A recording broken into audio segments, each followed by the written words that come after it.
Gloire au Seigneur. Ça va? Amen. Ah, il est bon, n'est-ce pas, notre Dieu? Amen. Je suis heureux de vous voir si nombreux ce matin. Et je bénis la présence glorieuse et silencieuse mais manifeste de notre Dieu. Je vois les enfants en très bonne forme. Ils sont à l'aise, ils sont chez eux. Gloire à Dieu. Et nous avons des gens qui nous viennent de loin, comme le papa de notre soeur Gaëlle, fraîchement venu d'Afrique. Quelle idée de venir en plein automne, tellement ça fait un moche. Hein? Nous avons également quelqu'un qui nous vient de loin, notre soeur derrière. Comment vous appelez-vous? Oh mince! Je n'étais pas reconnu, sœur Haute. Ah ouais! Elle vient de Paris. Ah, Lisieux. Vous n'êtes plus à Paris? Non, mais l'église est toujours à Paris. Non, maintenant on est à Lisieux. Ok. Notre sœur Haute, c'est la petite sœur à notre sœur. Vous connaissez notre sœur? Yolande. Ok, gloire au Seigneur. Je suis très heureux de te revoir. Ton mari va bien? Ok. Vous tous qui êtes là, je vous salue dans le nom de Jésus. Amen. Amen. Gloire au Seigneur. Gloire au Seigneur. Le témoignage de notre frère m'a fait énormément du bien parce que ça fait comme un pont pour ce que j'allais dire ce matin. Lui ne le savait pas, Dieu seul le savait. J'ai voulu vous dire que nous sommes le frère de Jésus. Bon, si tu es une soeur, tu vas pas dire je suis le frère. Hein, donc, tu vas dire à ton frère, si tu es un homme, ou à ta soeur, si c'est une soeur, dis-lui que tu es soeur ou frère de Jésus. On y va. Frère de Jésus. Ce que le frère Bridon a oublié de noter dans son témoignage, c'est que effectivement il étudie et il travaille. Hein? Et entre-temps, son patron est devenu mon comptable. Hein? Donc, en attendant qu'il ouvre son propre cabinet, donc là, moi je l'appelle déjà expert comptable, ça j'annonce la foi. Amen. Il sourit quand je le dis, mais je sais que c'est vrai. Et nous, ceux qui créent des entreprises dans l'église, sachez que vous avez déjà un expert comptable. Gloire au Seigneur. Mais Dieu est merveilleux. Hébreux chapitre 2.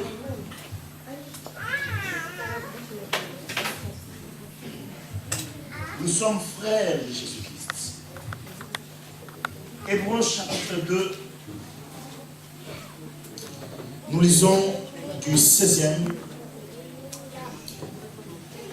au 18e verset. Écoutez ce que la Bible déclare. Ce n'est pas à des anges que Dieu vient en aide, mais c'est à la postérité d'Abraham. Il a été rendu semblable dans toutes choses à ses frères.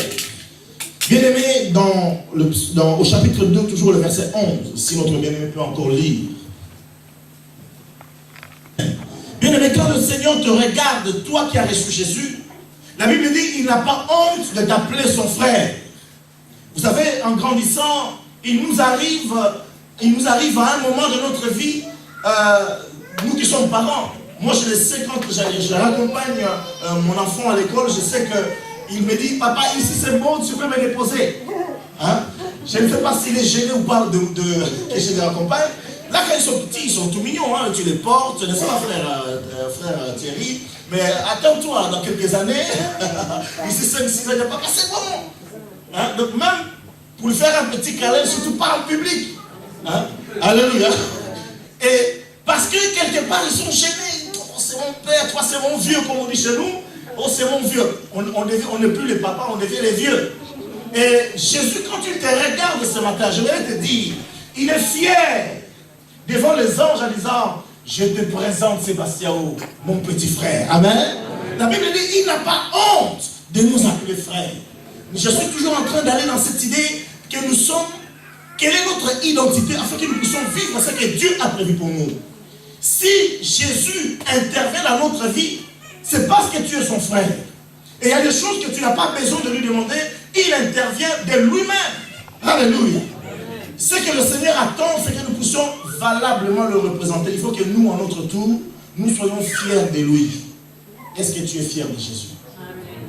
Ou bien tu es de ces gens qui, en venant à l'église, dans le bus, la Bible ou dans le tram, la Bible est bien cachée sous la veste, surtout qu'il fait un peu frais actuellement. On n'ose pas, donc il ne faut pas, surtout pas, on sort le téléphone, mais pas la Bible.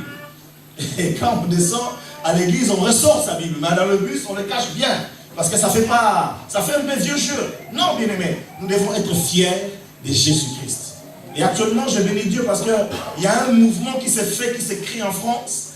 Bon, je dis ça pour l'apparence, mais c'est une réalité.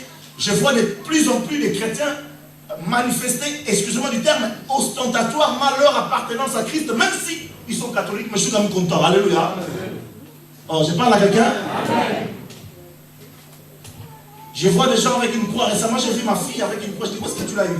Non, je l'ai commandé sur Internet. Et il sort bien habillé avec sa croix qui pendouille.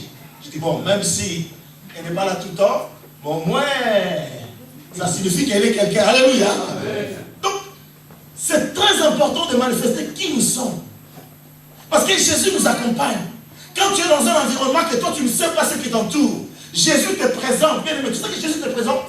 Tu arrives dans une famille qui ne connaît pas Dieu, mais Jésus te présente spirituellement. Il dit, attention, celui-ci c'est mon fils. Celle-là, c'est ma fille. Il y avait quelqu'un qui était préposé à ce poste. Mais quand le frère Bridon va se présenter, en plus c'est que lui, il ne sait pas, son patron m'a dit, lorsque j'ai eu un entretien avec lui, il m'a dit, j'avais juré que je n'embaucherais plus un Africain noir. Je dis bien noir, parce que les Africains du Nord, il y en a. Parce qu'il est la vie de toutes les couleurs, il dit, plus jamais les Africains. Alors il m'a dit, je ne sais pas. Il lui dit que Bridon, il appelle Bridon, il a dit, Bridon a eu de la chance. Moi je dis non. Dans mon cœur, je dis, il y a un grand frère qui dit, petit, tu prends celui-ci, c'est mon petit frère. Celui-là, est-ce que je parle à quelqu'un? Il a été rendu, Jésus, pour qu'il nous comprenne, a été rendu semblable à nous. Bien aimé, c'est pour cela. Vous remarquerez que les fils uniques ou les filles uniques ont du mal à se sociabiliser. Mais quand quelqu'un a vécu avec d'autres, il peut mieux le comprendre. Jésus ne pouvait pas nous sauver s'il n'avait pas pris notre chair, s'il n'avait pas pris notre nature, il aurait été incapable de nous comprendre. Alléluia. Vous savez que nous sommes, nous, chrétiens, devenus plus durs que Christ à l'heure actuelle. Mais Jésus a été rendu semblable à nous. Et ce que j'aime dans la Bible, la Bible déclare, il a été tenté en toutes choses. Répète-moi ça s'il te plaît, bien-aimé, ancien trésor. Verset 11. Non, verset 17. Verset 17. En conséquence, il a dû être rendu semblable en toutes choses à ses frères, afin qu'il soit un souverain sacrificateur miséricordieux et fidèle dans le service de Dieu, pour faire l'expiation du péché du peuple. Verset 18. Car du fait qu'il a souffert lui-même et qu'il a été tenté, il peut secourir ceux qui sont tentés. Les gens, alléluia, la Bible dit Jésus a été tenté. On n'est pas de fer inoxydable ou de l'acier inoxydable.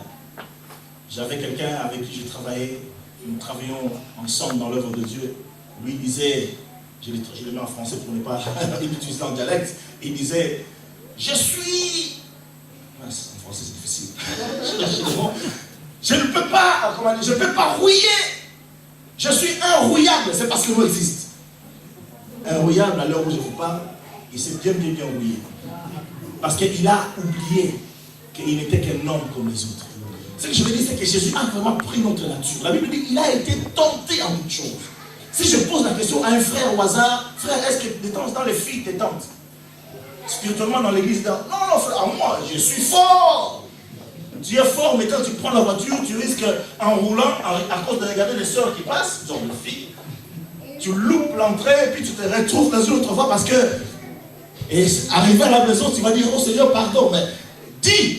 Le Seigneur, vous savez, parfois, vous dites, ah Seigneur, je vous vois tellement. Mais quand le Seigneur te regarde, il te comprend. La Bible dit, il a été tenté. Donc si toi, un homme, tu es attiré par les femmes, lui, il sait que c'est possible. Alors, il te comprend. Et avant que tu lui demandes pardon, il te pardonne. Il dit, oh petit frère, je connais, je suis passé par là. Je parle à quelqu'un? C'est un frère. Un grand frère. Ça devait nous rassurer lorsque nous nous approchons de Dieu. Bien aimé, j'ai dit cela afin qu'il n'y ait pas une culpabilisation ou une culpabilité qui reste. Parce que le diable utilise la culpabilité pour nous éloigner de Dieu. Il a été rendu semblable à nous parce que nous sommes ses frères. Et il n'a pas honte de le publier. Il n'a pas honte de dire aux autorités qui nous sommes. Mais pour qu'il nous appelle frères, il a fallu qu'il soit mort et qu'il ressuscite. Dans Jean chapitre 20, le verset 17, la Bible déclare le lendemain, le jour de sa résurrection, pardon, au matin de sa résurrection, Jésus va dire à Marie et à celles qui l'ont accompagné, va dire à mes frères, va dire, c'est la première fois que Jésus va prononcer le mot frère. Pendant toute sa vie sur terre, pendant les 3 ans et demi de son ministère, il les a appelés serviteurs, il les a appelés amis. Mais lorsqu'il est mort, qu'il est ressuscité, il va dire, va dire à Pierre, va dire à Thomas, même s'il est incrédule, alléluia, je parle à quelqu'un, parce que, donc, ne vous en faites pas, parmi les 12 apôtres, il y avait 12 caractères, il y avait 12 personnalités, il y avait 12 individualités. Parmi eux, tu avais des égoïstes, parmi eux, tu avais des radins, parmi eux, tu avais des incrédules, parmi eux, il y avait de... Merci beaucoup, alléluia. Et tu peux continuer. C'est vrai ou c'est faux? Mais lorsqu'il meurt et qu'il ressuscite, à part le voleur, qui lui, entre temps, est allé se pendre, il va dire, va dire à mes frères. C'est en quoi les gens disent, mais qu'est-ce qui se passe? Pierre, c'est un frère. Qu'est-ce que Pierre venait de faire? Hein? Il a régné Jésus. Qu'est-ce que les autres ont fait? La Bible dit, ils s'enfuirent, même tous. Tout nu, il y en a un qui s'enfuit en laissant ses habits. Vous imaginez un peu? Et en Israël, c'est extraordinaire. Vous ne pouvez pas dire terrible. Mais il va quand même dire, va dire à mes frères, quelle que soit ta faiblesse, quand Dieu te regarde, il t'appelle son frère. Quand Jésus te regarde aujourd'hui, il t'appelle son frère. Quand Jésus te regarde ce matin, il dit, regarde-moi ma soeur. Alléluia. Jésus est fier de toi. Est-ce que tu es fier de lui? Alléluia. Jésus est fier de toi. Est-ce que tu es fier de lui? Amen. C'est parce qu'il est mort et qu'il est ressuscité. Parce qu'il a souffert pour nous. Alors il a dit, ok, maintenant, puisque j'ai répandu mon sang pour vous, vous êtes maintenant mes frères. Parce que pour être frère, il faut qu'il y ait un lien de parenté. Je parle à quelqu'un. Soit tu as été adopté, soit tu as eu un lien, tu as un lien de parenté avec la personne. C'est vrai que la Bible dit tel ami peut paraître un frère. Mais un vrai frère, c'est le frère de sang. C'est pour ça d'ailleurs que nous, Africains, nous compliquons les Européens parce que même les cousins nous appellent des frères. Oh non, c'est mon petit frère, c'est mon grand frère. Puis quand on pose la question, oh non, tu vois, c'est le fils de ma tante, de mon oncle. Ah, mais il fallait le dire avant. Alléluia. Donc, il y a ce lien. Et le lien qui nous unit, à Jésus, c'est son sang. Voilà pourquoi la Bible dit dans Hébreux chapitre 12, verset 11. C'est lui qui sanctifie et ceux qui sont sanctifiés. Pour nous sanctifier, il a versé son sang. Ce jour-là, lorsque Christ a versé son sang, et que toi tu crois dans le pouvoir de ce sang, tu deviens automatiquement enfant de Dieu. Et si tu es enfant de Dieu, tu deviens tu deviens frère de Jésus-Christ. Il y a le lien de sang. La deuxième possibilité que Dieu nous a offerte, afin qu'il n'y ait pas de doute en nous, non seulement il y a le sang, mais il nous a adoptés. La Bible dit, l'apôtre Paul va dire aux Romains, nous avons été adoptés. Et quand quelqu'un est adopté, il a le même, il peut prétendre, ou il doit prétendre au même héritage que le fils naturel. Je vais dire simplement que ce matin, tu peux prétendre à tout ce à quoi Christ peut prétendre. Tu as droit à ce que Christ, c'est à quoi Christ a droit. Donc tu n'es pas, c'est vrai qu'il est au-dessus parce qu'il est Dieu, le Créateur, la parole incarnée, mais il t'a donné les mêmes possibilités. Est-ce que je parle à quelqu'un? De la même manière, Christ a transformé le monde, il s'attend à ce que toi tu puisses transformer le monde. Ça devient un peu dur, hein? Comment moi, dans mon petit coin, je peux transformer le monde? Si Christ a bouleversé le monde, tu peux aussi bouleverser ton monde. Commence dans ta maison, dans ton quartier, dans ton travail, tu peux modifier énormément de choses. Quand nous lisons la Bible dans le livre des Actes et des Apôtres, un jour, alors que les apôtres vont se présenter dans une ville qui s'appelle Éphèse, il y a eu une pagaille. Bien aimé, quand un chrétien se présente quelque chose, quelque part, il n'y a pas de pagaille, il y a un problème. Si tu es tout doux, il y a un souci. Je m'adresse à quelqu'un. Nous avons reçu un bien-aimé récemment, il s'appelait Sébastien. Et il est rentré dimanche passé, je crois, j'ai eu au téléphone. J'ai dit alors, frère, vous êtes allé à l'église? Oh non, vous savez, ici les églises ne sont pas aussi mouvementées que chez vous. Je dis, oh ouais, ça va, alléluia. Au moins, il y en a qui savent quand même que nous, on est un peu. Mais je dis, mais allez, je dis quand même, vas-y, même si c'est pas mouvementé, mais vas-y, Dieu y est quand même. Non, c'est pour dire que là où tu dois te trouver, là où tu es, tu dois changer quelque chose. Si ton monde ne change pas, tu dois te poser la question, est-ce que je suis vraiment le frère de Jésus-Christ? Jésus ne peut être représenté que par ses frères. Voilà pourquoi lorsque Paul et sa compagnie et ses frères et sœurs vont se présenter, vont se présenter quelque part à Éphèse, la ville fut bouleversée. Ils avaient une déesse qui s'appelait Diane. Et il y avait des orfèvres qui vivaient grâce à ce trafic. Mais quand Paul se présenta, il va accorder, Dieu va l'utiliser à un tel niveau que la femme qui prédisait l'avenir sera délivrée, l'évangile sera annoncé avec puissance. Et vous savez ce que les gens vont dire? Ces gens qui ont bouleversé le monde sont aussi venus ici et Jason les a reçus. Non, vous n'avez pas suivi. À Éphèse, les gens vont dire, ces personnes qui ont bouleversé le monde, oh, qui a bouleversé le monde avant les apôtres? C'était Jésus. Mais si tu es le frère de Jésus, où que tu ailles, tu dois bouleverser les choses. Où que tu ailles, tu dois modifier certaines choses. Là où il y avait les communistes, le communisme a été vaincu. Là où Mao régnait en maître, s'il ressuscite aujourd'hui, il verra qu'en Chine, il y a des grandes églises. Même si à la persécution, il va dire, qu'est-ce que je fais? Il se croyait supérieur. Mais il ne savait pas que Jésus avait ses espions. Alléluia. Je parle à quelqu'un. Nous sommes les espions plus que la CIA, bien-aimé. Je ne sais pas si tu comprends. Tu n'as pas besoin de gadgets. Toi, tes gadgets sont déjà spirituels. Alléluia. Tu n'as pas besoin des antiballes. Tu as déjà les boucliers de la foi. Est-ce que je m'adresse à quelqu'un? Nous pouvons nous infiltrer partout. Parce que nous sommes des frères. Et le Seigneur compte sur nous pour que nous puissions amener un changement dans ce monde. Il y a un homme qui s'appelait, un jeune député, un jeune député anglais. Il s'appelait Wilberforce. Il était éloquent, il était intelligent. C'est la date, il y a à peu près plus de 200 ans. Il y a quelques années, nous avons, du moins la France et beaucoup de pays ont fêté la fin de l'esclavage. Je parle à quelqu'un? Je parle à quelqu'un? Vous aimez, certains aiment à regarder les théâtres de chez vous. Apprenez aussi à lire l'histoire. Alléluia. Parce qu'on parle de choses, après on dit, ah bon, on a pris ça à l'école. Ben oui, mais tu as tellement inculqué, imbibé des théâtres et des feuilletons que tu ne sais plus. Amen. Je reviens en disant que cet homme était un jeune député, 20 ans, à l'époque c'était rare. 22 ans, il était député à la Chambre des représentants en Angleterre.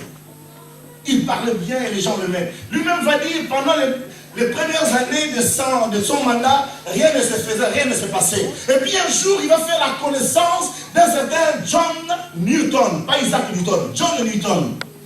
John Newton, c'était qui? C'était un pasteur. Mais la particularité de cet homme, John Newton, c'est qu'il était un ancien capitaine d'un navire négrier. Vous savez, le navire qui allait chercher les Noirs en Afrique pour les amener en Amérique ou dans les îles colonisées par les Européens.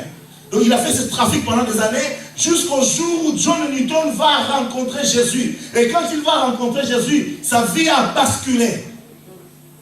Non seulement sa vie a basculé, mais il n'a pas compris la grâce que Dieu lui a faite.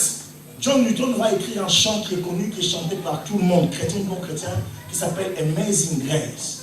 La grâce merveilleuse. Vous savez pourquoi? Parce qu'il se disait, j'ai fendu des gens, mais Dieu m'a quand même pardonné. Je parle à quelqu'un?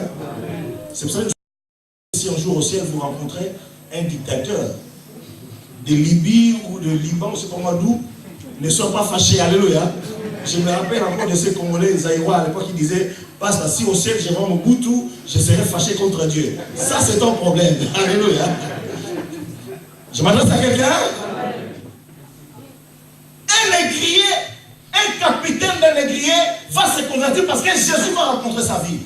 Et je suis en train de dire Le monde changera parce que toi tu as compris qui tu es et que tu laisses Jésus travailler dans ta vie. Tu acceptes d'être le représentant de Jésus. Bien aimé, les gens ne guériront pas si toi tu ne vas pas, dans un hôpital prier pour quelqu'un. Non! Les gens ne changeront pas si tu ne leur dis pas que le Seigneur peut te sortir du chômage et que je peux te prier pour toi. Même si la personne ne croit pas, prie. Bien aimé, j'ai vu dans ma vie. J'avais un voisin, il a déménagé entre temps. Il a terminé ses études. Il a cherché du travail pendant longtemps, il n'a pas trouvé. C'était marocain. Mais on parle bien. Et puis, un jour, j'ai dit, est-ce que je peux prier pour vous? Il m'a dit, ouais. Un musulman pratiquant. Ouais, je peux prier. Et puis, alléluia, j'ai prié. Et puis un jour, il me pose la question. Il avait fait une certaine formation. Et je lui ai dit, vous savez, vous ne pouvez pas faire ça. Si ça tel travail se présente, ce n'est pas compliqué pour le faire. Il a suivi mon conseil. Il a eu un entretien. Il a été embauché jusqu'aujourd'hui. Un jour, moi je dis, j'ai prié. Et je présente la chose. Et puis un jour, je vois quelqu'un qui vient me déposer. Il a fait un arabe qui me fait une carte épaule bien faite. Lui et pas sa femme. Alléluia. Il l'apporte en disant merci. Qu'est-ce que j'ai fait? J'ai simplement prié.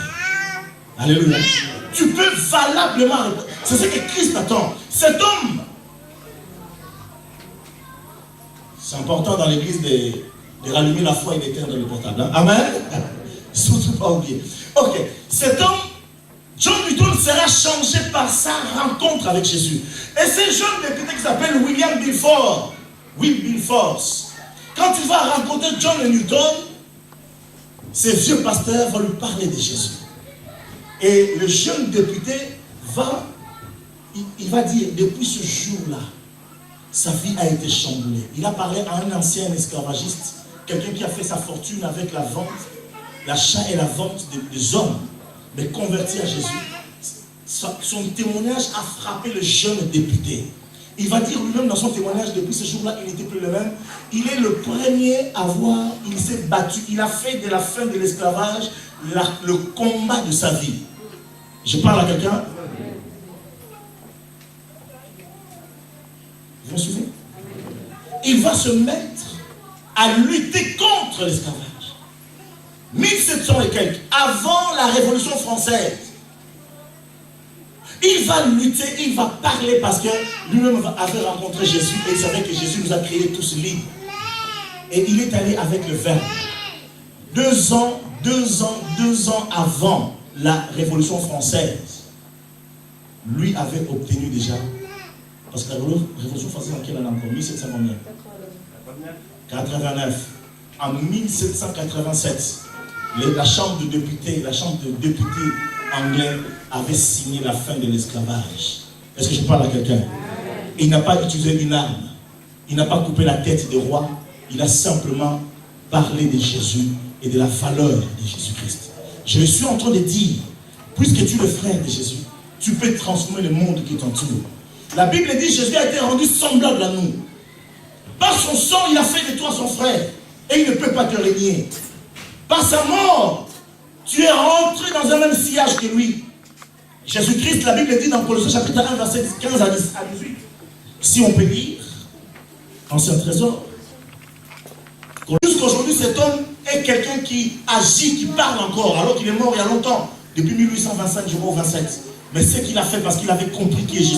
Il avait accepté d'être le représentant de Jésus. Cela a amené un changement notable dans la société. Aujourd'hui, il y a des gens qui défendent les immigrés, qui défendent les femmes seules, ainsi de suite, parce que quelqu'un avait commencé à m'expliquer. Quand je reçois Jésus, ma vie peut être différente. Qui est Jésus? Notre grand frère. Oui, tu peux lire, bien aimé, s'il te plaît. Il a dit, Jésus est le premier-né de toute la création. Le verset 16. Pour que vous compreniez qui nous sommes. En lui ont été créées toutes les choses qui sont dans les cieux, sur la terre, les visibles et les invisibles. Écoutez-moi bien aimé, le Seigneur Jésus notre frère est celui par qui et pour qui ont été créées toutes choses. Les choses visibles comme les choses invisibles. La Bible dit, les trônes, les dignités, les dominations, les autorités, tout a été créé par lui et pour lui. Or, si nous sommes les frères de Jésus, et que c'est par Jésus et pour Jésus que les trônes, les dignités, même les trônes invisibles. Est-ce que je m'adresse à quelqu'un ce matin? Vous êtes là ce matin? Dites un grand amen. Dites un grand amen. Dites un grand amen. La Bible dit en lui ont été créées les choses visibles et invisibles. Donc c'est-à-dire que les choses invisibles, elles font toujours peur. Hein? Mais même ces choses-là invisibles ont été créées par Jésus. Or, Jésus, il est le premier-né. Et nous sommes les petits frères et les petites sœurs. Vous comprenez? Donc, si ça a été créé pour notre grand frère, donc nous pouvons également en jouir. Voilà pourquoi rien, aucune frontière humaine ou spirituelle ne peut arrêter un enfant de Dieu. C'est pour ça que la Bible dit, si quelqu'un naît de nouveau, il est comme le vent. Jésus va dire, le vent souffle où il veut, on ne sait ni d'où il vient, ni où il va. Quand quelqu'un est de la race de Jésus, quand quelqu'un est le frère de Jésus, et qu'il comprend sa nature, il devient, comment dire, on ne peut plus le cataloguer. On peut dire que oui, tu es noir, mais est-ce que tu es vraiment noir? Alléluia. Vous me suivez? On peut dire que tu es blanc, mais est-ce que tu es vraiment blanc, frère Kylian? Quand tu vas au Cambodge, est-ce que tu es blanc? Oui, mais quand tu parles de Jésus, tu es qui? Ah, pour les Cambodgiens, mais pour le Seigneur, tu es qui? Vous me suivez? En fait, nous n'avons plus de limites, nous n'avons plus de frontières. Nous traversons et nous avançons. Alléluia. Nous passons. Parce que Jésus, c'est à lui qu'appartient le trône. Autrement dit, quand un roi veut s'opposer à Jésus, il veut s'opposer à toi. Il s'oppose à qui? À Jésus. Mais ce roi a été créé par qui? Et pour qui? Pour Jésus. Nous sommes ses frères. La Bible dit, même les dominations, c'est en lui que tout cela ont été créés. Et nous sommes le frère de Jésus. Est-ce que tu peux dire, je suis le frère de Jésus? Vous n'êtes pas si fier. Quelqu'un qui est fier va dire, oh, moi je suis le frère de Jésus. Alléluia. Alléluia. Si ton grand frère, il s'appelle Zidane, chaque fois que tu le verras à la télé, quand tu es quelque part, tu vas dire, oh, c'est mon grand frère. Alléluia. N'est-ce pas? Est-ce que c'est vrai? N'est-ce pas? Mais nous, quand Jésus est en train d'agir, est-ce que nous sommes condamnés à, ah, ça c'est Jésus. Ça c'est Jésus. C'est mon frère à moi. Alléluia. Parce que lui au ciel, il le fait. Quand tu réussis un exploit, le Seigneur dit aux anges, regarde-moi trésor, il a réussi le match. Alléluia. Il dit aux anges, vous savez, au ciel, la Bible dit, il rendra témoignage, il va dire devant son Père et devant les anges. Voilà mon frère, bienvenue à la maison, bienvenue au bercail. En Jésus ont été créés les trônes, les dominations. Et puisque tout cela a été créé par lui, donc tu peux bénéficier de la domination, tu peux bénéficier des trônes, tu peux bénéficier de la supériorité. La Bible dit, il est le premier-né, après lui à toi. Et en tant qu'aîné, Jésus représente le Père. Dans Ésaïe chapitre 9, verset 5, la Bible déclare, on l'appellera, on va pas lire, on l'appellera Père éternel. Un frère aîné, il est le bon représentant de son papa. Alléluia.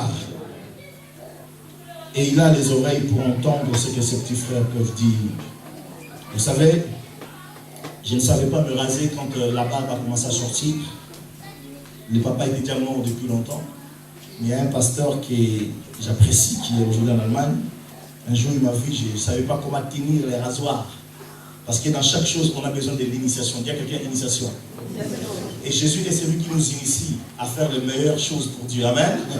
Et ses frères, ses pasteurs, ils vont m'emmener, ils me disent, voilà, on va au champ, à l'époque, ça s'appelait éléphant mammouth. Hein? Là, c'est pour les vieux. Hein? Le champ qui s'appelait à l'époque mammouth. On va là-bas, il me dit, voilà, ça, on achète. On achète la crème à raser, les rasoirs. Je dis, mais comment on va faire? Pour certains, c'est normal, mais pour moi, comment tenir les rasoirs? Il m'a dit, voilà, on met la pâte. J'avais 26 ans, mais parce que je n'avais jamais appris. Donc moi, ma barbe, c'était le coiffeur qui l'enlevait. Et puis, ça pouvait attendre 3 ans, 4 ans. Hein, ça poussait, alléluia. Donc, j'exagère. C'est que je dis simplement qu'il m'a appris. On tire les rasoirs comme ça, on tire les rasoirs comme ça. Je suis en train de dire, le grand frère, c'est lui qui représente le papa. Jésus représente le Père et nous représentons Jésus. Jésus a vu le Père, comment il fait. Nous avons lu Jean chapitre 5, verset 17 récemment. La Bible dit, mon Père agit et moi aussi j'agis. Le Seigneur Jésus voit son papa agir, lui aussi agit. Mais nous devons voir Jésus à l'œuvre pour que nous, à notre tour, nous puissions faire.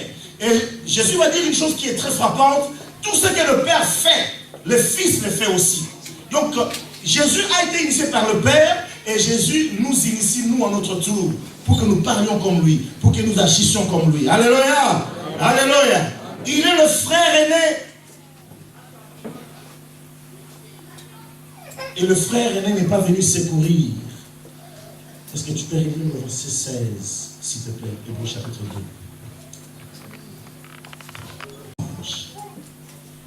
Est-ce que vous comprenez?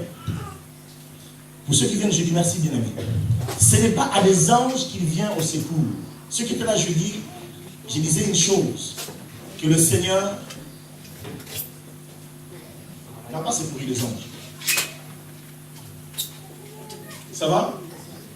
Les anges qui ont chuté, ils attendent l'enfer. C'est ce que Jude nous dit, ce que 1 Pierre nous dit. Mais quand l'homme a péché, parce que tu as du prix, parce que tu es spécial, vous savez ce que Christ va faire? Ce que Dieu va faire? Il va tout mettre en œuvre. Parce que l'homme, quand tu l'as chuté, et qu'il va remarquer qu'il était nu, il va se fabriquer lui-même une jupe. Aujourd'hui, Jean-Paul Gaultier peut le copier. Hein. Une jupe faite avec le feuille de figuier.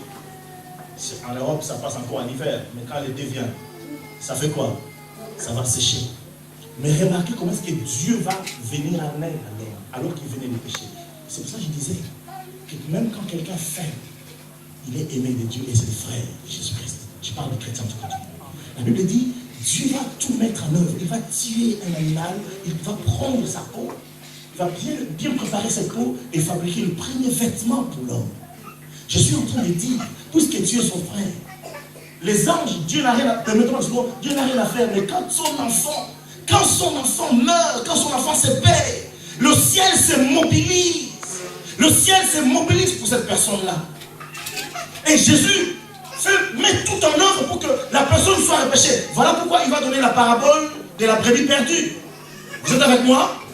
Oh, vous êtes avec moi là? Qu'est-ce qu'il va faire? Il va dire, c'est un berger qui va perdre une seule brebis.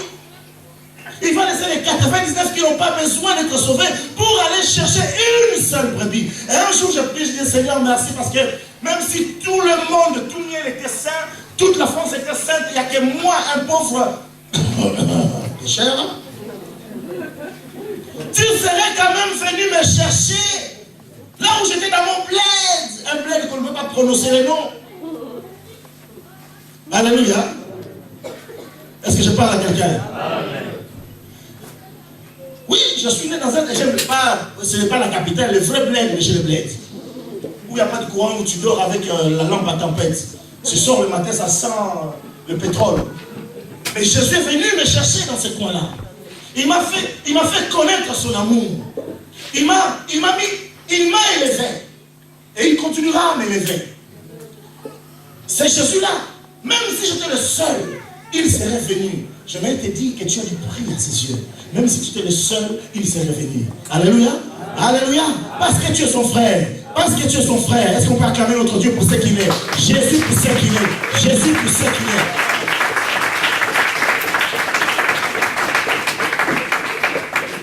C'est Jésus-là, la Bible dit, il ne vient pas au secours des anges, mais il vient au secours des hommes. Avant de nous secourir, permettez-moi de rappeler le verset 2, chapitre 2, verset 11. La Bible dit, il nous sanctifie. Quand le Seigneur te regarde, il dit, ah mon frère, sanctifier ça veut dire quoi? Il met à part, il te distingue, il te consacre. La première chose, parce qu'il est notre frère. La deuxième chose, il est celui qui lave nos pieds crasseux. Dans Jean chapitre 13, vous allez voir, à partir du verset 1er jusqu'au 5e verset, Jésus qui voulait s'en aller auprès du Père, il va mettre le comble à son amour. Il va prendre le pied de ses frères et il va le laver. Chers amis, dans certaines familles, les papas et la maman laissent la responsabilité aux grands frères de s'occuper des petits frères et des petites sœurs. Quand le bébé fait ses besoins dans la bouche, ce n'est pas forcément les papas qui viennent nettoyer, c'est parfois les grands frères, c'est parfois la grande sœur. N'est-ce pas vrai?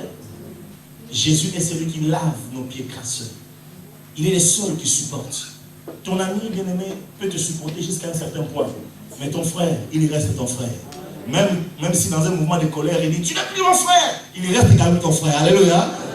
Dans les familles, on en voit, hein, quand la petite soeur est fâchée contre la grande soeur ou le petit frère contre son grand frère. Non, tu n'es plus mon frère, mais il reste également son frère.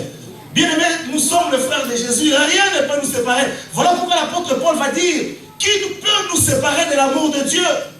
Qui peut te séparer de l'amour de Jésus? Qui? Ce n'est pas la France, ce n'est pas les États-Unis, ce n'est pas les pays arabes, ce n'est pas l'Afrique. Personne, ni le ciel, ni les anges, ni la mort, bien-aimé, ne peut te séparer de l'amour de Jésus. Et c'est Jésus-là qui t'aime, il t'appelle son frère, il t'appelle sa soeur. Alléluia. Il lave nos pieds crasseux. Et puis il vient à notre secours. Dis à quelqu'un, Jésus vient à ton secours. Dis-le encore, Jésus vient à ton secours. Dans quel domaine as-tu besoin d'être secouru? Dans quel domaine as-tu besoin de voir ou de vivre le secours de Dieu? Rien n'est impossible à Dieu.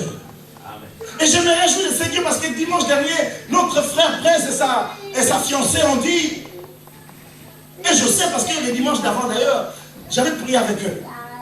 C'est ce dimanche-là, c'est cette semaine-là qu'ils avaient reçu la bonne nouvelle, comme disait ironiquement notre frère, la préfecture qui les appelle en disant, j'ai une bonne nouvelle pour vous. Vous devez repartir au pays pour prendre un visa long séjour. Vous comprenez? Vous vous demandez un titre de séjour, on vous dit allez au pays pour prendre un visa long séjour. Mais quand vous allez là-bas, notre ambassade française, c'est la plus dure, parce que les Allemands encore donnent des visas, mais nous, la France, on est... Donc, autant dire que allez-y, et ne revenez plus. Et la personne disait ça allègrement avec joie. Je vous ai eu. Il dit, mais on ne peut pas voir un frère de Jésus. Je parle à quelqu'un. Même à la dernière seconde, on peut marquer un but qui fait la différence. Oh, est-ce que vous dire un grand amen? Je me rappelle encore, pour ceux qui sont les footeux, du moins les amateurs de foot, la finale de la Coupe d'Europe entre l'Italie et la France. Ah, ce jour-là, pour une fois, je dis, Seigneur, s'il te plaît, que la France gagne. Bon, là, j'ai prié comme un Français, hein? Alléluia. Je n'ai pas prié comme un chrétien, mais comme un Français. Ce n'est pas interdit quand même, hein? Alléluia. Et je crois que je n'étais pas le seul. Parce que la France a marqué un but. Non, l'Italie menait 1-0. Et ils étaient sûrs. Les matchs étaient finis. Je me rappelle encore, c'était une remise de touche. On dit ça, on dit comme ça. Hein? Remise de touche. Ouais. Et pendant qu'un Français va chercher la balle, un joueur italien va venir montrer la montre au Français. Mais c'est plus la peine. Alléluia. Vous savez, parfois, l'ennemi nous nargue en disant, ce n'est plus la peine, c'est trop tard. L'image est restée gravée. Il a montré la montre au joueur français. Laisse tomber. Donne le ballon. Alléluia. Je suis en train de dire, même à la dernière minute, ton grand frère peut marquer la différence. Le joueur français a pris la balle, Trezeguet a égalisé. Est-ce qu'on peut dire amen? Et puis c'était la prolongation. L'Italie a perdu. Bien-aimé, même à la dernière minute, Jésus peut changer les choses. Il ne permettra pas que son petit frère perde. Tu es son petit frère. Alléluia. Je suis en train de dire que tout va aller comme toi tu l'entends. Mais tout doit aller comme lui l'entend. Et ses plans pour toi sont merveilleux. Ses plans pour toi sont extraordinaires. Dieu est capable de marquer la différence. Alléluia. Il vient à ton secours. Quand toi tu n'en peux plus, lui il vient, il te secoue. Quand toi tu es fatigué, il vient, mon fils, ma fille, que veux-tu? J'aime Jésus. Il a pris des gens de différentes nations. Tout à l'heure, juste une parenthèse, je disais, certainement que certaines personnes qui sont congolais sont en train de dire, je donne un exemple, je me disais pendant ce chant, je posais la question à notre frère Cédric, Gaël, est-ce que tu comprends le chant là? Vous avez le dernier chant qu'on chantait. J'ai dit, tu comprends? Il m'a dit, je comprends pas. Et j'ai regardé l'ancien trésor, les gens peuvent croire que puisqu'il est d'origine congolaise, il était en train de comprendre le chant. Mais rien du tout, alléluia. Tu as compris un ou deux mots, je crois. Mais le reste, si je vous pose la question à la sœur Gaëlle, Kédal, toi tu as compris le chant? Sœur Andy, tu as compris le chant? Rien du tout. Amen. Le frère Bridon, tu as compris le chant? Juste un mot. Ah, justement, c'est déjà pas mal. Je vais dire quoi? C'est-à-dire que les gens disent que certainement les Congolais là ils comprennent. Mais dans les Congolais, il y a des Congolais qui ne parlent pas la même langue que l'autre Congolais. Dans les Togolais, il y a des Togolais qui ne parlent pas la même langue que les autres Togolais. Dans les Ivoiriens, chacun sa langue. Alléluia. Mais ce qui est bien, c'est que Jésus a fait de nous ses frères et sœurs. Quand nous disons Alléluia, tout le monde dit Alléluia. Amen. Que tu ailles en Israël, que tu ailles en Égypte, que tu ailles, je sais pas dans quel autre pays, nous disons tous Alléluia. Jésus est Seigneur. Amen. Il a fait de nous ses frères. L'autre chose, il défend notre cause. Puisqu'il est ton grand frère, il défend ta cause. Dis à quelqu'un, Jésus défend ta cause. Ésaïe chapitre 54, verset 15. J'aime cette parole. On se liguera contre toi, tombera sous ton pouvoir. Bien-aimé, tu n'as pas besoin de barres poteaux. Alléluia. J'explique. Les Africains qui jouent au foot, leurs gardiens ont toujours des barres poteaux. Hein, vous savez, pour que le joueur adverse ne vienne pas marquer le but. Alléluia. Et pour ça, il y en a qui vendent leur âme. Tu n'as pas besoin de protecteurs spirituels. Hein. Il y en a qui avalent des grenouilles, il y en a qui mettent des gris-gris derrière le poteau. Tu n'as pas besoin de ça. Jésus est ton défenseur. Alléluia. Tu n'as pas besoin de prendre l'eau bénite. J'aime dire. Bien aimé, c'est la vérité. Parfois, quand quelqu'un veut être envoûté et qu'il met l'eau bénite, ça met encore les démons en colère. Et ils vont, si vous voulez les frapper à 5, il faut les frapper à 10. Parce que l'eau bénite ne les arrête pas. Ils disent, regarde-moi celui-là. Alléluia. Mais quand on sait qui on est, la Bible dit, s'il y a un complot, tel que nous sommes là, hein, il y a des gens qui peuvent comploter, mais sois tranquille, tu peux dormir. J'ai apprécié parce qu'il y a 2 personnes ici qui me disaient tout le temps, Pasteur, tu peux dormir. Et j'ai appris à dormir. Alléluia. Tu apprends à dormir alors que demain tu dois sortir un chèque de 4 000 €, mais il faut dormir. Pourquoi j'ai envie de leur dire, mais vous savez quelle est la pression que je sens moi? Alléluia. Mais je dors parce que la Bible dit, s'il y a un complot, cela ne viendra pas de Dieu. Parce que cela ne viendra pas de Dieu. Nul est. Vous n'êtes pas des combattants. Nul est. Vous voulez dire quoi? Nul est. Non avenu, merci. Ça c'est en quelle langue? Nul est non avenu, mais nul est sans effet. Alors j'aime ça parce que quand les gens disent nul est sans effet. Non, nul est sans effet. Là tu le regardes en face. Non, non. Alléluia. Vous croyez que quand David disait non, je ne mourrai pas, j'ai livré, il chantait. Non, il regardait la mort en face. Non, je ne mourrai pas, j'ai livré. Alléluia. Est-ce que vous dites un grand amen? S'il y a un complot, cela ne viendra pas de Dieu. Et puisque je suis le petit frère de Jésus, vous avez beau faire vos complots, ça retournera contre vous. Le psalmiste David a vécu des choses merveilleuses. Il va dire, ils ont creusé une tombe, ils ont creusé un trou. Ce sont mes ennemis qui y sont tombés. Si tu es le petit frère de Jésus, sois tranquille. Quand les gens ont creusé la tombe pour que toi tu sois enterré, qu'est-ce que Jésus va faire? Pendant que, vous savez, quand on creuse une tombe, les gens font la cérémonie. Ils sont contents. On l'a eu, on l'a eu. C'est ce qui s'est passé au ciel, hein? Pas au ciel, à Golgotha. Quand Jésus était sur la croix, les démons dansaient. Ils ont sorti des cantiques les plus. Voilà, c'est pas quelle chanson, le rock, ou c'est vraiment quoi, ou du rap. Mais ils dansaient, ils disaient, ah, cet homme-là, ce type-là, on l'a eu. Jésus à la croix, il savait ce qu'il faisait. Bien aimé, Jésus sait ce qu'il fait dans ta vie. Alléluia. Il sait ce qu'il fait dans ta vie. Il creuse une tombe. Pendant qu'ils sont contents, pendant que ton employé est content, pendant que tes collègues de travail sont contents, que le patron t'engueule ou t'envoie un courrier recommandé avec accusé de réception, le Seigneur t'a dit, attendez. Alléluia. Il semblerait que notre Dieu s'élève le dernier. Jamais le premier. Il est le premier, mais il s'élève le dernier. Donc il laisse le petit faire. Allez-y. Alléluia. Vous connaissez encore l'histoire d'Élie devant le prophète de Baal. Qu'est-ce qu'il va faire? Il va dire, bon, vous êtes 400, vous êtes nombreux, hein, et vous semblez être puissants. Allez-y, faites votre... C'est bien, mais c'est ça que Dieu fait. Hein. Quand nous sommes attaqués, le complot ne vient pas de lui. Il permet que cette agression devienne de plus en petit. Et le Seigneur aussi dit, vas-y encore, monte encore un peu. Fais encore, et puis nous crions, aïe, ça fait du mal. Mais le Seigneur est au contrôle. Dis à quelqu'un, Dieu est au contrôle. Dis à quelqu'un, Dieu est au contrôle. Il est ton frère. Est-ce que vous comprenez cela? Il y en a qui pensent que Dieu ne voit pas la souffrance. Quand nous crions, aïe, aïe, Seigneur, c'est trop dur. Le Seigneur lui dit, il dit à Lucifer, pardon, vas-y encore. Hein? Encore. Il y en a qui disent, est-ce que c'est biblique? Oui, la Bible dit, un ange de Satan souffletait Paul de Stars, et pourtant un homme puissant. Alléluia. Et pendant qu'eux ils font leur truc, Élie disait, chantez encore plus fort. Allez, allez, allez, invocez encore votre Dieu. Allez. Et puis lui, le dernier, il s'élève. Et notre grand frère, quand il s'élève, les choses changent. Les matchs changent. Alléluia. Alléluia. Nous sommes le frère de Jésus-Christ. Ce matin, il veut changer la direction du vent dans ta vie. Ce matin, il veut réécrire une nouvelle page d'histoire pour toi. Il faut que tu saches simplement que tu es son frère, que tu lui appartiens. Il est celui qui défend notre cause. Là, en Romains chapitre 8, verset 33, la Bible dit, qui accusera les élus de Dieu? Alléluia. Bien, mais qui va t'accuser? Le problème, c'est que nous ne connaissons pas ces choses.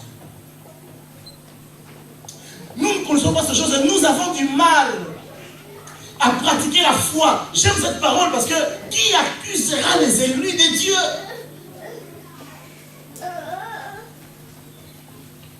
Parfois on a peur. Ils sont nombreux. C'est des opposants. Ils ont ci, ils ont ça. Bien aimé, qui accusera les élus? Ça c'est la question. Et l'apôtre Paul va répondre, c'est Dieu qui justifie.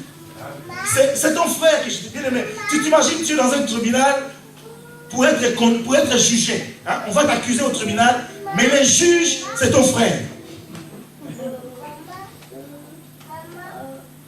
Qu'on soit européen, ou qu'on soit africain ou américain, bien aimé, tu es le juge et c'est ton frère qui est accusé. Qu'est-ce que tu vas faire? Tu vas laisser voir ton frère aller en prison pour satisfaire les gens. Alléluia. Jamais, bien que jamais. Est-ce que je m'adresse à quelqu'un? Qui accusera les élus de Dieu? Tu es un élu de Dieu, qui va t'accuser? Ton Dieu est la majorité, il est le juge. Vous savez ce qu'il va faire? Est-ce que je parle à quelqu'un? Vous savez ce qu'il va faire? Il va condamner ceux qui sont venus t'accuser. Retournement de match. Amen. Ceux qui ont accusé Daniel, ce sont eux qui sont retrouvés dans la fosse au lion. Manger et broyer avant même qu'ils atteignent le sol. Ceux qui ont accusé Shadrach, Meshach, Abednego ont été jetés dans la foule parce que le quatrième homme, la quatrième personne, l'étoile brillante du matin, s'est mêlé des affaires. Il est notre grand frère se mêle de nos affaires. Tu touches à mon petit frère, tu as un problème. Est-ce que vous comprenez cela? Même quand tu ne sais pas, quand il y a un problème, ton frère dit attendez, je regarde encore. Et quand il rentre dans ses problèmes, les matchs changent, alléluia. Et les choses changent. Bien aimé, Christ n'a pas honte de nous appeler ses frères. Mais ce qu'il attend de nous, c'est que nous puissions nous-mêmes nous positionner, prendre la position de frère de Jésus. Prendre la position de frère de Jésus. J'aime les Aïrois. Amen. J'aime les Aïrois. Dites Amen. Amen. Mais j'aime aussi les Alsaciens. Dites Amen. Amen. J'aime aussi les Allemands. Amen, Amen.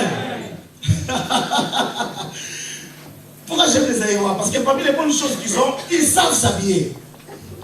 Même le pasteur Fauchelet, lorsque j'ai fait le voyage avec lui, m'a dit, ce que j'aime avec vous, c'est que vous êtes toujours propre. Vous êtes toujours bien habillés. En fait, un Zaïrois digne de ce nom n'accepte pas d'être mal habillé. Même si chez lui à la maison, il n'a pas à manger. Mais il est toujours plus propre. D'ailleurs, toutes les nations africaines, pratiquement, le savent maintenant. Parce qu'il y a des comédies qui se font à Paris par les Sénégalais, les Camerounais qui s'énarguent un peu de nous-mêmes.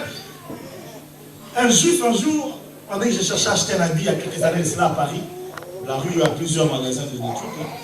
Et il m'a dit, vous êtes Zaïrois? Moi je dis, non, je suis Angolais. Nous récemment, ils ont dit, ok, non, je suis venu là-bas. Et ce juif va me dire, à part nous, donc à part eux les juifs, les Zaïrois sont les meilleurs sapeurs. Je ne sais pas si c'est vrai, il a dit ça pour que nous puissions acheter les costumes. Mais je vais dire simplement que ce peuple-là a une certaine fierté. Mais pourquoi ne pas prendre cette fierté-là, la transformer dans ta vie chrétienne? Alléluia. Être fier d'être un enfant de Dieu. Être fier d'appartenir à Jésus. Même si en apparence, il n'y a rien. Même si mes traits commencent à vieillir, que mes cheveux blanchissent, ou grisonnent, ou grisillent, je ne sais pas quel moment vous utilisez. Mais je suis frère de Jésus. Je me positionne par rapport à lui. Amen. Je me place avec lui. On